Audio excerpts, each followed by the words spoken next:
नमस्कार दोस्तों। सबसे पहले तो आपको और आपके पूरे परिवार को होली की बहुत बहुत बहुत ही ज़्यादा हार्दिक शुभकामनाएं। डिस्कशन में आज हमें 3 आर्टिकल्स डिस्कस करने हैं। सबसे पहले हम इंडियन रेलवेज का ये आर्टिकल डिस्कस करेंगे। अच्छा आर्टिकल है, मतलब कुछ पॉइंट्स अच्छे हैं। ये जो आर्टिकल है, कनाडा ने रशिया से ना MFN का स्टेटस वापस लिया है, तो क्या ये रूल के अगेंस्ट है, डिस्कस करेंगे। इंडियन एक्सप्रेस का आर्टिकल भी आज अच्छा है, लैंड रिसोर्स गवर्नेंस से संबंधित, और आज का कोट भी फेस्टिवल से संबंधित है। कोट ये है, पूरे साल हम भारतीय सभी धर्मों में, सभी सीजन्स में किसी चीज़ को या किसी पर्सन को वर्शिप करते ही रहते हैं। पीपल से लेके गॉड्स, एनिमल से लेके प्लांट्स, प्लांट से लेके स्टार्स। तो इसलिए हमारी जो स्पिरिट्स हैं ना, हमेशा हाई रहती हैं। हमारी लाइफ छोटे छोटे सरप्राइजेस से भरी रहती हैं। हम मीटिंग्स को, हम लोगों से मिलना, लोगों को ग्रीट करना, इन चीज़ों को भी अपनी लाइफ में चेरिश करते हैं। हम भारतीय as a human being life के हर एक एस्पेक्ट को सेलिब्रेट करते हैं। इन लाइंस को ना फिलोसफिकल कोई ऐसे आए एज ए इंडियन, वहां पे आप लिख सकते हो। चलिए अब डिस्कशन स्टार्ट करते हैं। First important article Indian railways से संबंधित है। आप GS पेपर 3 के इस टॉपिक से आर्टिकल को रिलेट कर सकते हो। देखो, आजकल इंडियन रेलवेज के बारे में आपको अच्छी अच्छी चीज़ें सुनने को मिल रही हैं, जैसे नई नई वंदे भारत एक्सप्रेस ट्रेन चलाई जा रही हैं, विस्टाडोम कोचेज़ का इस्तेमाल किया जा रहा है। विस्टाडोम कोचेज़ देखो, इस प्रकार के कोचेज़ जिनमें ट्रैवल करके फील गुड होता है, और टूरिज्म को प्रमोट करने के लिए भी ये भी जो कोचेज़ हैं ना, अच्छे हैं। आमतौर पर यूरोपियन कंट्रीज़ में आपने इस प्रकार के कोचेज़ को इस्तेमाल होते देखा होगा। अब इंडिया में भी इस प्रकार के जो कोचेज़ हैं ट्रेन्स में इस्तेमाल होने लगे हैं। इसके अलावा खबरें आती रहती हैं, रिकॉर्ड ब्रेकिंग कैपिटल इन्वेस्टमेंट हो रही है इंडियन रेलवेज में, और जाहिर तौर पर जो ट्रेन के एक्सीडेंट्स हैं वो भी कम हो गए हैं। तो ये सारी अच्छी अच्छी खबरें आप इंडियन रेलवेज के बारे में सुनते रहते हैं। लेकिन देखो, कुछ इश्यूज को लेके ना इंडियन रेलवेज ने चुप्पी साधी हुई है। एक तो crucial policy issues, future management architecture और financial health of Indian railways. देखो, इंडियन रेलवेज ना हमेशा डायलेमा में रहता है। क्या इंडियन रेलवेज एक कॉमर्शियल एंटिटी के तौर पे काम करे, जैसे एक प्राइवेट कंपनी करती है जिसका मेन मकसद प्रॉफिट हो, या फिर एक गवर्नमेंट डिपार्टमेंट के तौर पे काम करे जिसका मकसद, जिसका फोकस जो है वो रेवेन्यूज़ पे नहीं है। हमेशा डायलेमा में रहती है इंडियन रेलवेज की कैसे काम करें। लेकिन एक बात सच है कि सरकार इंडियन रेलवेज को इस प्रकार से दिखाना चाहती है कि देखो, इंडियन रेलवेज एक सेल्फ वाइबल एंटिटी है, मतलब अपने आप से सर्वाइव कर सकती है। जो इंडियन रेलवेज के एम्प्लॉयज़ हैं या फिर रिटायर्ड एम्प्लॉयज़ की जो पेंशन जाती है, उन सब का भार इंडियन रेलवेज अपने आप से उठा सकती है। ये शो करने का जो बर्डन है सरकार पे काफ़ी ज़्यादा रहता है। इस वजह से सरकार क्या करती है, इंडियन रेलवेज से संबंधित जो डेटा है ना, उसमें थोड़ा मैनिपुलेशन कर लेती है कि इस प्रकार से दिखाया जा सके कि इंडियन रेलवेज अपने आप में सेल्फ सफिशिएंट है, एक्स्ट्रा फंड्स की आवश्यकता नहीं है इंडियन रेलवेज को। लेकिन देखो, ये गलत है। राइटर के अनुसार फाइनेंशियल डेटा के साथ में सरकार को छेड़छाड़ नहीं करनी चाहिए, एक्स्ट्रा मैनिपुलेशन बिल्कुल नहीं करना चाहिए, क्योंकि अगर ऐसा सरकार करेगी तो इंडियन रेलवेज की ट्रू पिक्चर जनता के सामने नहीं आ सकेगी, और एक पल ऐसा आएगा कि इंडियन रेलवेज का भी वही हाल होगा जो एयर इंडिया का हुआ। काफ़ी समय तक एयर इंडिया की फाइनेंशियल हेल्थ जो है वो छुपा कर रखी गई, और एयर इंडिया घाटे में चलती रही। लेकिन कब तक आप किसी कंपनी की या फिर किसी डिपार्टमेंट की फाइनेंशियल हेल्थ छुपा सकते हो? आखिरकार आपको पता है एयर इंडिया के साथ क्या हुआ, बेचना पड़ा। इस वजह से इंडियन रेलवेज को अपनी फाइनेंशियल हेल्थ जो है वो छुपानी नहीं चाहिए। और वैसे भी देखो, आने वाले कुछ समय में जो सरकार की पॉलिसीज है ना, उसके हिसाब से देखें तो इंडियन रेलवेज को घाटा और भी होने वाला है। मतलब बर्डन जो है इंडियन रेलवेज पर बढ़ने वाला है, क्योंकि सरकार भी ये मानती है कि बहुत सारी इन्वेस्टमेंट इंडियन रेलवेज में ऐसी हो रही है जिसके रिटर्न्स नियर फ्यूचर में नहीं आएंगे, जिसके रिटर्न्स आने में समय लगेगा।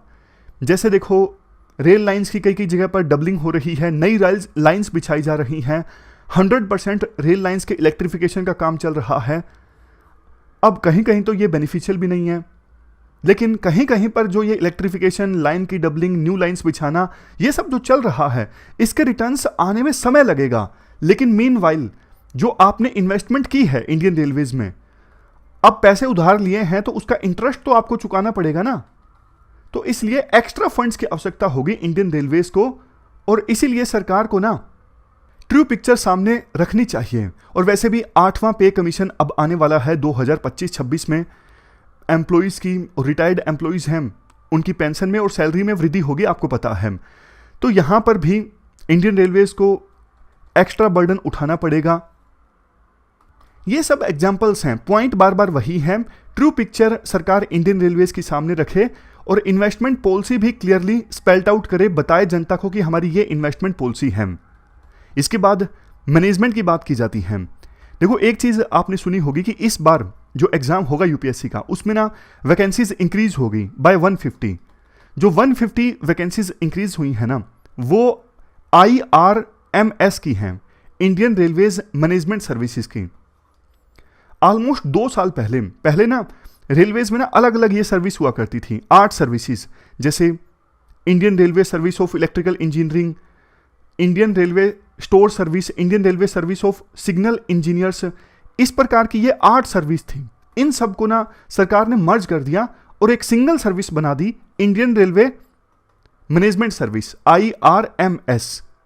मकसद ये था सरकार का कि ये 8 जो अलग अलग सर्विस है ना, ये अलग अलग डिपार्टमेंट बने हुए हैं और कोऑर्डिनेशन बहुत मुश्किल हो जाता है, क्यों ना इन 8 सर्विसेज को एक ही सर्विस में मर्ज कर दो, इंडियन रेलवे मैनेजमेंट सर्विस।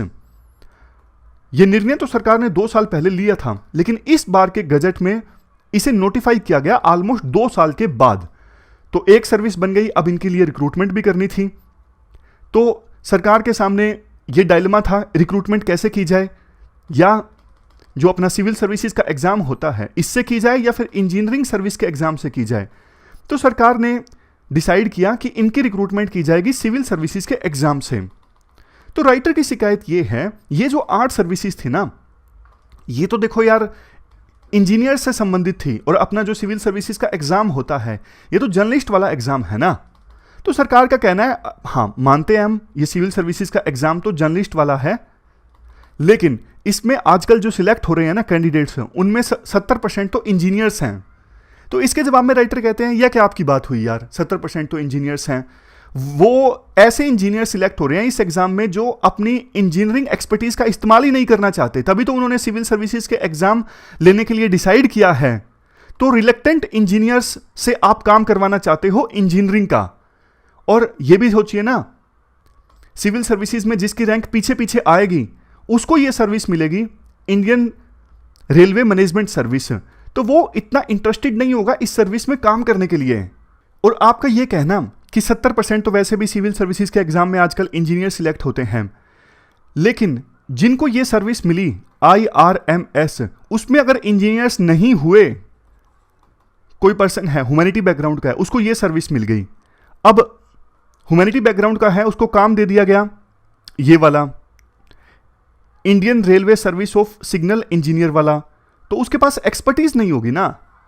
इसके बाद राइटर ना प्रधानमंत्री मोदी की एक स्टेटमेंट का जिक्र करते हुए बोलते हैं, प्रधानमंत्री मोदी ने ना लोकसभा में एक स्टेटमेंट दी थी, सब कुछ बाबू ही करेंगे, IAS बन गए मतलब वो फर्टिलाइजर का कारखाना भी चलाएंगे, केमिकल का कारखाना भी चलाएंगे, IAS हो गया तो क्या हवाई जहाज भी चलाएंगे। ये कौन सी बड़ी ताकत ताकत बना के रख दी है आपने। ये बात बोली थी प्रधानमंत्री मोदी ने लोकसभा में एक स्पीच देते हुए। मतलब उन्होंने IAS की बुराई की थी। उन्होंने बोला था कि IAS के पास ना एक्सपर्टीज नहीं होती कि वो केमिकल का कारखाना भी चला लें, हवाई जहाज भी उड़ा लें। इसके लिए स्पेशल स्किल्स की आवश्यकता होती है हर एक काम के लिए। तो राइटर बोलते हैं, जब प्रधानमंत्री मोदी भी ये मानते हैं कि कुछ कामों के लिए स्पेशल स्किल्स की आवश्यकता होती है, एक्सपर्टीज की आवश्यकता होती है, तो फिर आप इंडियन रेलवे मैनेजमेंट सर्विस में रिक्रूटमेंट के लिए CSE एग्जाम का क्यों सहारा ले रहे हो? क्योंकि इस एग्जाम से जो लोग आएंगे उनके पास स्पेशल स्किल्स नहीं होंगी, एक्सपर्टीज नहीं होगी किसी चीज की। एक चीज ये भी बोलते हैं राइटर, जैसे अब तो देखो इंडियन रेलवेज में ना सरकार बहुत कुछ प्राइवेटाइज करती जा रही है, आगे आगे तो और भी प्राइवेटाइजेशन होगा। इवन रेलवे स्टेशन को भी कॉन्ट्रैक्ट पे दिया जा सकता है किसी कंपनी को चलाने के लिए। तो फिर जो प्राइवेट लोग आएंगे उनका कैसे तालमेल बैठेगा, इन सर्विसेज के लोगों के साथ में क्या हायरार्की होगी, इन सब बातों पर भी सरकार को ध्यान देना चाहिए अगर सरकार को यह सुनिश्चित करना है कि मैनेजमेंट में आगे रेलवेज में किसी प्रकार की कोई दिक्कत ना आए। वैसे प्रधानमंत्री मोदी की ये स्टेटमेंट है ना, इसका आप इस्तेमाल कर सकते हो। कभी मान लीजिए लेटरल एंट्री से संबंधित क्वेश्चन आता है तो फिर आप ये जो है ना, इस प्रधानमंत्री मोदी की स्टेटमेंट का इस्तेमाल कर सकते हो। या फिर ब्यूरोक्रेसी पे कोई ऐसे लिखना आता है तब भी स्टेटमेंट का इस्तेमाल किया जा सकता है। अब चलते हैं आगे। इसके बाद हमारा आज का जो नेक्स्ट आर्टिकल है ना, वो इंडियन एक्सप्रेस का है, लैंड रिसोर्स मैनेजमेंट से संबंधित। आप जीएस पेपर 3 के इस टॉपिक से आर्टिकल को रिलेट कर सकते हो। क्या कंटेस्ट है? देखो, वित्त मंत्री ने जो इस साल की बजट स्पीच दी थी ना, उस स्पीच में उन्होंने लैंड रिसोर्स मैनेजमेंट पे काफ़ी फोकस किया था। अगर देखो लैंड गवर्नेंस मजबूत होती है ना हमारे देश में, तो उसका सीधा सीधा असर बाकी सेक्टर्स पे भी पड़ता है और इकोनॉमी पर भी पड़ता है।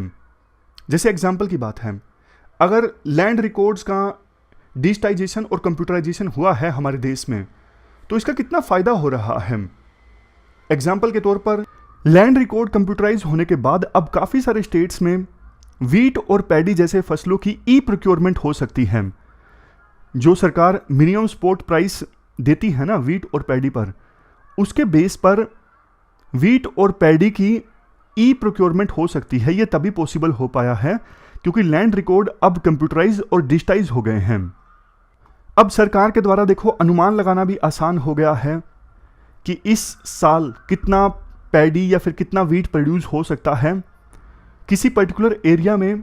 ये सरकार पता लगा सकती है खासरा एंट्रीज के आधार पर। और भी बहुत सारे फायदे हैं किसानों को। जैसे देखो, मैं आपको एग्जांपल देता हूं। आपने देखा होगा पहले आपके ना आसपास अनाज मंडीज में ना बहुत लंबी लंबी लाइनें लगती थी ट्रैक्टर्स की। क्यों? क्योंकि अंदाजा ही नहीं लग पाता था कि उस एरिया में कितना वीट प्रोड्यूस हुआ है। सब कुछ रैंडम चलता था, मिसमैनेजमेंट काफ़ी ज़्यादा होती थी। लेकिन अब चूंकि लैंड रिकॉर्ड पूरा डिजिटाइज हो चुका है, तो लोकल मंडी एडमिनिस्ट्रेशन को ना अंदाज़ा होता है इतना वीट इस सीज़न में हमारे पास में आने वाला है। तो फिर वो ना उसी हिसाब से अरेंजमेंट कर पाते हैं लैंड डेटा के आधार पर। तो अब किसानों को भी असुविधा का सामना नहीं करना पड़ता, उनको प्रॉपर अपॉइंटमेंट मिल जाती है, टाइम मिल जाता है, तो उनको लंबा इंतज़ार नहीं करना पड़ता। ऐसे ऐसे देखो अनेकों फ़ायदे हुए हैं लैंड रिकॉर्ड कंप्यूटराइज होने के बाद में। जैसे पीएम किसान स्कीम है, 6,000 रुपये मिलते हैं 3 इंस्टॉलमेंट्स में। तो अब किसानों को उनके अकाउंट में पैसा देना आसान हो गया है। लैंड रिकॉर्ड डिजिटाइज होने के बाद में लैंड एक्विजिशन करना आसान हो गया है। और लैंड एक्विजिशन से जिनको रिहेबिलिटेट करना होता है ना, उनको रिलीफ प्रोवाइड करना, रिहेबिलिटेट करना अब पहले के अपेक्षाकृत काफ़ी ज़्यादा आसान हो गया है। तो ये तो देखो हमने सिर्फ थोड़े बहुत फ़ायदे डिस्कस किए जो किसानों को होते हैं। अब मेनली 3 इनिशिएटिव्स की बात की जाती है इसके बाद आर्टिकल में, जिससे बहुत फ़ायदा हुआ है और ये इनिशिएटिव्स लैंड से संबंधित है। जैसे पहला, unique land parcel identification number, ULPIN. जैसे देखो हमारे देश में हर एक सिटीजन का, रेजिडेंट का आधार कार्ड बन रहा है, उसी प्रकार से हमारे देश में जो भी लैंड पार्सल है ना, चाहे वो एग्रीकल्चर लैंड का टुकड़ा हो, प्लॉट हो, सबका ये unique land parcel identification number बन रहा है। तो इसकी सहायता से लैंड को आइडेंटिफाई करना बहुत ज़्यादा आसान हो जाएगा। इसके अनेकों फ़ायदे होंगे। कल को सरकार को कोई प्रोजेक्ट इस्टाब्लिश करना है, आसान हो जाएगा, पता लग जाएगा कि कहाँ पे कितना लैंड खाली है, वो लैंड किसके पास में है। और अगर आप इसको unique land parcel identification number को आधार कार्ड से जोड़ दोगे ना, तो और भी फायदे होंगे। पहले बेनामी प्रॉपर्टीज़ बहुत बन जाती थी। बेनामी प्रॉपर्टी मतलब कोई अमीर आदमी है जो अपने नाम पे प्रॉपर्टी नहीं दिखाना चाहता, उसने ड्राइवर के नाम पे प्रॉपर्टी करवा दी है। अब ड्राइवर को पता भी नहीं है, लेकिन अमीर आदमी उसके नाम पे प्रॉपर्टी करके पेपर अपने पास में रख रहा है। इस प्रकार की अनेकों बेनामी प्रॉपर्टीज मिलती थी, लेकिन अब बहुत सिस्टम बहुत अच्छा हो जाएगा। इस प्रकार से किसी के लैंड पर कब्जा करना मुश्किल हो जाएगा, बेनामी प्रॉपर्टीज को रखना मुश्किल हो जाएगा अगर unique land parcel identification number को आप आधार कार्ड से कनेक्ट कर दोगे। समझ गए? अब इसके बाद दूसरा इनिशिएटिव क्या है, national generic document registry system. देखो पहले क्या हुआ करता था, लैंड को रजिस्टर करवाने का सिस्टम ना अलग अलग राज्यों में अलग अलग हुआ करता था और ऑनलाइन सिस्टम नहीं हुआ करता था, बहुत धक्के खाने पड़ते थे, जाना पड़ता था बार बार, बैंकों के धक्के खाने पड़ते थे स्टैंप खरीदने के लिए। लेकिन अब ना ये national generic document registry system जो है ना, ये one nation one registration software system है। मतलब स्टेट कोई भी हो, लेकिन लैंड को रजिस्टर करवाने का जो सॉफ्टवेयर है ना वो सेम हो, ऐसा प्रोविजन सेंट्रल गवर्नमेंट ने किया है। देखो, लैंड को रजिस्टर करवाना काम स्टेट का होता है ना, तो सेंटर ने तो ये सॉफ्टवेयर प्रोवाइड कर दिया विभिन्न स्टेट्स को कि आप इसे यूज कर लो, और विभिन्न स्टेट्स इसे यूज कर भी रहे हैं और काफी सारा फायदा भी हो रहे हैं। अब इस सॉफ्टवेयर को इस्तेमाल करने से ना पूरे देश में लैंड को रजिस्टर करने की प्रोसेस सेम हो जाएगी, और ऑनलाइन प्रोसेस है सारी। मतलब आपको लैंड रजिस्टर करवाने के लिए स्टाम्प पेपर खरीदना है, जाना नहीं पड़ेगा, ऑनलाइन मिल जाएगा।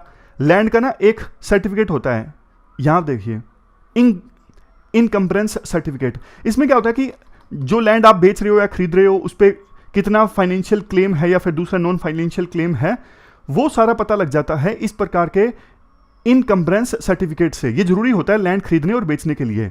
ये सर्टिफिकेट भी अब ऑनलाइन सबमिट हो जाता है। मतलब सारी जगह पे अब यूनिफॉर्मिटी आ रही है धीरे धीरे, और आपको ना ऑफिस के चक्कर नहीं लगाने पड़ेंगे। आप कोई लैंड खरीद रहे हो, बिल्कुल लास्ट स्टेप पर आपको जाना होता है रजिस्ट्रेशन एक्ट के सेक्शन 32A के अकॉर्डिंग। आपने कभी देखा हो तो जैसे बिल्कुल लास्ट स्टेज जो होती है ना, जब फाइनल रजिस्ट्री होती है, तो फिर जो बायर और सेलर हैं वो आपस में फोटो खिंचवाते हैं। बस उस स्टेप पर आपको फिजिकली जाने की आवश्यकता पड़ेगी, लेकिन पहले जो बैंकों में धक्के खाने पड़ते थे, तहसील ऑफिस के धक्के खाने पड़ते थे, वो नहीं खाने पड़ेंगे, और पूरे देश में जो प्रोसेस है ना वो यूनिफाई हो जाएगी national generic document registry system की सहायता से। इसके बाद नेक्स्ट है transliterating the land records in any language. देखो, 8वें शेड्यूल में जितने भी लैंग्वेजेस मौजूद है ना, उनमें लैंड रिकॉर्ड्स को ट्रांसलेट करना आसान हो जाएगा तीसरे स्टेप के अंतर्गत। पहले दिक्कत होती थी, जैसे देखो मुझे तमिलनाडु में कोई लैंड खरीदना है, अब वहां पे जो लोकल लैंड रिकॉर्ड मिलेंगे वो तो तमिल लैंग्वेज में मिलेंगे ना। अब तमिल लैंग्वेज मैंने सीखी नहीं है तो मुझे वो पता नहीं लगेगा कि क्या लिखा हुआ है। तो उसी प्रकार से अब क्या होगा, देश में जितने भी लैंड रिकॉर्ड्स हैं ना उनको ट्रांसलेट करना आसान हो जाएगा 8वें शेड्यूल में मौजूद लैंग्वेजेस में। हरियाणा का लैंड रिकॉर्ड है वो तमिल में, कन्नड़ में, मलयालम में, ओडिया में, किसी भी लैंग्वेज में ट्रांसलेट किया जा सकेगा। इसका फायदा क्या होगा? अरे बहुत फायदा होगा। प्रॉपर्टी की जो मार्केट है ना वो नेशनलाइज हो जाएगी। एक महाराष्ट्र का बंदा है वो तमिलनाडु में लैंड आसानी से खरीद सकेगा। तो प्रॉपर्टी के परचेज करने में जो ये लिंग्विस्टिक बैरियर था ना वो खत्म हो जाएगा। अदरवाइज डर लगता है कि इतनी दूर तमिलनाडु में लैंड खरीद लें हम, कोई फ्रॉड ना हो जाए हमारे साथ में, पेपर पता नहीं नकली हैं असली हैं, हमें पढ़ भी नहीं सकेंगे ढंग से हम। तो ये सब चीजें नहीं होंगी। ये तीसरा फायदा है, तीसरा इनिशिएटिव है। लास्ट में कंक्लूजन में राइटर बोलते हैं वही बात कि नेशनल इकोनॉमी में देखो लैंड गवर्नेंस का बहुत इंपॉर्टेंट रोल रहता है, और सरकार ने जो 3 इनिशिएटिव लिए हैं ना, इससे देश के सभी नागरिकों को फायदा होगा, पॉजिटिव इंपैक्ट देखने को मिलेगा दूसरे सेक्टर्स में भी। और बस इफेक्टिवली अब सरकार इन इनिशिएटिव्स को इंप्लीमेंट करे, ये उम्मीद सरकार से की जाती है। तो अच्छा लगा इस आर्टिकल को डिस्कस करके।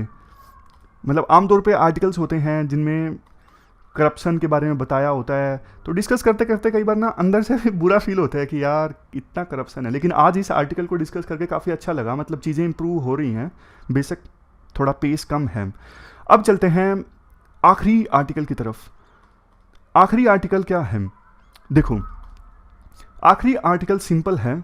आप जीएस पेपर 2 के इस टॉपिक से आर्टिकल को रिलेट कर सकते हो। है क्या? सिंपल तो है। सिंपल ये है, इंटरनेशनल पॉलिटिक्स में रूल ऑफ लॉ। देखो मुद्दा ये है, यूक्रेन और रशिया के बीच अभी वार चल रहा है ना। आपको पता है रशिया के अगेंस्ट काफ़ी सारे देशों ने सैंक्शंस लगा दिए हैं, खास करके वेस्टर्न कंट्रीज ने। कनाडा ने रशिया से मोस्ट फेवर्ड नेशन का स्टेटस जो है ना वापस ले लिया। अब कनाडा का ये तर्क है, ये मोस्ट फेवर्ड नेशन का जो दर्जा मिलता है ना, ये WTO के रूल्स के अनुसार मिलता है। WTO के रूल्स ये हैं कि WTO के जो भी मेंबर्स हैं ना वो दूसरे मेंबर्स को इक्वली ट्रीट करेंगे, ताकि सब एक दूसरे के लोएस्ट टैरिफ से फायदा प्राप्त कर सकें। यहां पर देखिए नीचे, general agreement on tariff and trade 1994 का आर्टिकल 1 ये कहता है हर एक WTO मेंबर दूसरे को मोस्ट फेवर्ड नेशन का दर्जा देगा, लेकिन कुछ एक्सेप्शंस हैं। जैसे मेंबर्स जब दूसरों के साथ में बायलैटरल ट्रेड एग्रीमेंट साइन करते हैं, जैसे इंडिया ने श्रीलंका के साथ साइन किया, तो फिर मोस्ट फेवर्ड नेशन का दर्जा देना जरूरी नहीं है। या फिर कई सारे देश जैसे यूएसए डेवलपिंग कंट्रीज को एक स्पेशल एक्सेस देता है अपनी मार्केट का, तब भी फिर ये मोस्ट फेवर्ड नेशन का दर्जा देना जरूरी नहीं है। अभी प्रमुखता से देखें तो ये सारे देश जो हैं, Iran, north Korea, Syria, Belarus, ये देखो WTO के एम्बिट से बाहर हैं, तो इन देशों को मोस्ट फेवर्ड नेशन का दर्जा देना जरूरी नहीं है। तो कनाडा का यहाँ पे ये कहना है, देखो वो देश जैसे रशिया ने जो किया, कनाडा के अनुसार इंटरनेशनल रूल बेस्ड ऑर्डर का पालन नहीं किया रशिया ने, तभी उसने यूक्रेन पे अटैक कर दिया। तो कनाडा का ये मानना है, जब Russia international rule based order का पालन ही नहीं कर रहा है, तो फिर उसको इंटरनेशनल रूल बेस्ड ऑर्डर का फायदा क्यों मिले, यानी MFN क्यों मिले। MFN आया किससे है? WTO से। WTO क्या है? WTO एक प्रकार से ट्रेड के क्षेत्र में रूल बेस्ड ऑर्डर इस्टेब्लिश करने की कोशिश करता है, व्यापार के क्षेत्र में। तो रशिया को व्यापार के क्षेत्र में रूल बेस्ड ऑर्डर का फायदा क्यों मिले, जब वो रूल का पालन नहीं कर रहा है? उसने अटैक कर दिया यूक्रेन के ऊपर।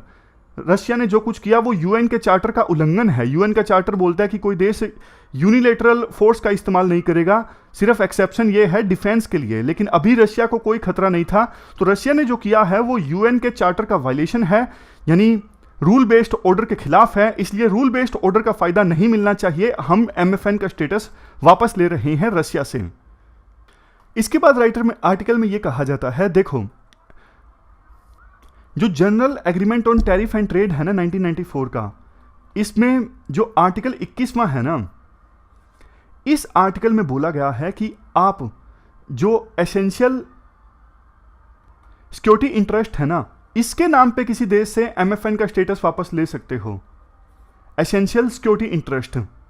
लेकिन कनाडा ने जो कुछ किया है ना, जिसके आधार पर रशिया से MFN का स्टेटस वापस लिया है, वो एसेंशियल सिक्योरिटी इंटरेस्ट के नाम पे नहीं लिया है, वो लिया है कि रशिया इंटरनेशनल रूल्स का उल्लंघन कर रहा है। तो आर्टिकल में कहा जाता है, देखो MFN का स्टेटस वापस लेने के लिए जो आपने तर्क दिया है ना, वो गलत है। आपके पास कोई अधिकार नहीं है कि आप रशिया के एक्शंस को जज करो और उसके आधार पर MFN का स्टेटस उससे वापस ले लो। इसका मतलब तो आप खुद ही रूल्स के खिलाफ जा रहे हो। आप रशिया पर आरोप लगा रहे हो कि रशिया इंटरनेशनल रूल्स का वायलेशन कर रहा है, लेकिन आप भी तो इंटरनेशनल जो रूल्स हैं उनका वायलेशन कर रहे हो ना। क्योंकि WTO का जो आर्टिकल नंबर 21 है, नहीं WTO का नहीं, 1994 के इस general agreement on tariff and trade का, इस एग्रीमेंट का पालन करता है WTO के मेंबर कंट्रीज। तो इसके अनुसार सिर्फ आपको एसेंशियल सिक्योरिटी थ्रेट थे, जैसे इंडिया ने पाकिस्तान से MFN का स्टेटस वापस ले लिया था 2009 में जब टेंशंस क्रिएट हुई थी उसके बाद। तो इस आधार पर तो कनाडा लेता तो चलो मानता कि कनाडा ने ठीक किया है, लेकिन कनाडा ने जो ग्राउंड्स दिए हैं ना, वो ग्राउंड्स खराब हैं, सही नहीं है, वो जस्टिफिएबल नहीं है। तो इसलिए कनाडा खुद ही जो इंटरनेशनल रूल बेस्ड ऑर्डर है ना, उसका वायलेशन कर रहा है। तो एक गलत को करने के लिए आप खुद गलत नहीं कर सकते, आपको राइट आर्ग्यूमेंट्स, राइट रूल्स का इस्तेमाल करना चाहिए था अगर आपको रशिया से MFN का स्टेटस वापस लेना था। तो ये पूरा आर्टिकल हमने डिस्कस किया। एक गलत को ठीक करने के लिए आप दूसरा गलत नहीं कर सकते, एथिक्स में एग्जाम्पल दे सकते हो। तो ये थी हमारी आज की डिस्कशन। फिलहाल इस डिस्कशन में इतना है, और फिर से आपको हैप्पी होली की बहुत बहुत हार्दिक शुभकामनाएं। Thank you very much for